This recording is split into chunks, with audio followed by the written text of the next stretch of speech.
Hello guys, Malappuram F C Calicut F C മത്സരത്തിന്റെ റിവ്യൂയിലേക്ക് നമുക്ക് നോക്കാം. അപ്പോൾ ആദ്യം നമുക്ക് സ്കോറിലേക്ക് നോക്കുകയാണെങ്കിൽ കാലിക്കറ്റ് എഫ് സി 3 ഗോളുകളാണ് നേടിയിട്ടുള്ളത്. മലപ്പുറം എഫ് സി 3-0 എന്ന ഒരു സ്കോറിനാണ് ഇന്ന് കാലിക്കറ്റ് എഫ് സി വിജയിച്ചിരിക്കുന്നത്. കാലിക്കറ്റ് എഫ് സിക്കായി ബെൽഫോർട്ട് 1 ഗോളും ഗനി നിഗം 2 ഗോളുകളാണ് നേടിയിട്ടുള്ളത്. ഇനി മത്സരത്തിലേക്ക് പോവുകയാണെങ്കിൽ മലപ്പുറം എഫ് സിയുടെ കഴിഞ്ഞ മത്സരത്തിലെ പെർഫോമൻസ് വെച്ച് നോക്കുകയാണെങ്കിൽ ഇന്നത്തെ മത്സരത്തിൽ വളരെ വീക്കായി തന്നെയാണ് നമുക്ക് കാണപ്പെട്ടിരുന്നത്.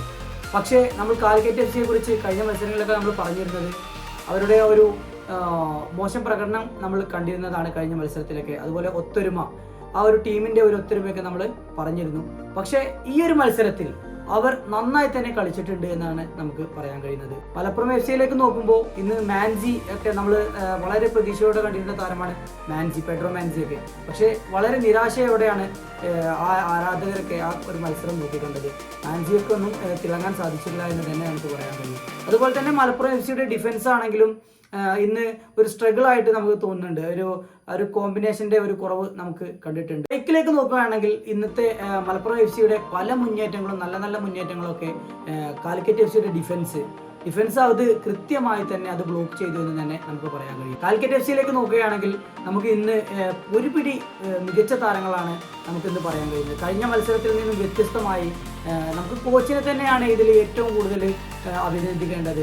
അതിൽ നമുക്ക് പറയാൻ കഴിയുന്നത് ജിജോ ജോസഫ് കഴിഞ്ഞ മത്സരത്തിലൊക്കെ നിറമങ്ങിയ പ്രകടനമാണ് കാഴ്ചവെച്ചതെങ്കിലും ഇന്നത്തെ മത്സരത്തിൽ ജിജോ ജോസഫ് ആയാലും ബ്രിട്ടോ ആയാലും ഗോൾ കീപ്പർ വിശാൽ ആയാലും കാലിക്കറ്റ് എഫ് സിക്ക് വേണ്ടി മികച്ച പ്രകടനമാണ് കാഴ്ചവെച്ചിട്ടുള്ളത്. കാലിക്കറ്റ് എഫ് സിയുടെ ഫ്രീക്കായാലും കോർണർ ആയാലും എല്ലാം എടുക്കുന്നത് നമ്മൾ ഗനി നിഗം തന്നെയാണ്. ആ ഗനി നിഗത്തിന്റെ ഇന്നത്തെ പ്രകടനം നമ്മൾ വളരെയേറെ പ്രശംസിക്കേണ്ട ഒരു പ്രകടനം തന്നെയാണ് ഇന്ന് താരം കാഴ്ചവെച്ചിട്ടുള്ളത്.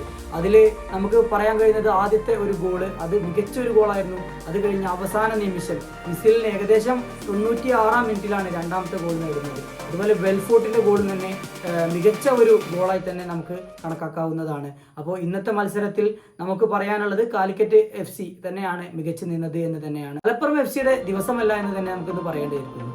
9ഓളം ഷോട്ടുകൾ മലപ്പുറം എഫ് സി എടുത്തിട്ടുണ്ടെങ്കിലും ഷോട്ട് ഓൺ ടാർഗറ്റിലേക്ക് ഒരു ഷോട്ട് പോലും എതിർക്കാൻ ഈ മലപ്പുറം എഫ് സിക്ക് ഇന്ന് സാധിച്ചിട്ടില്ല.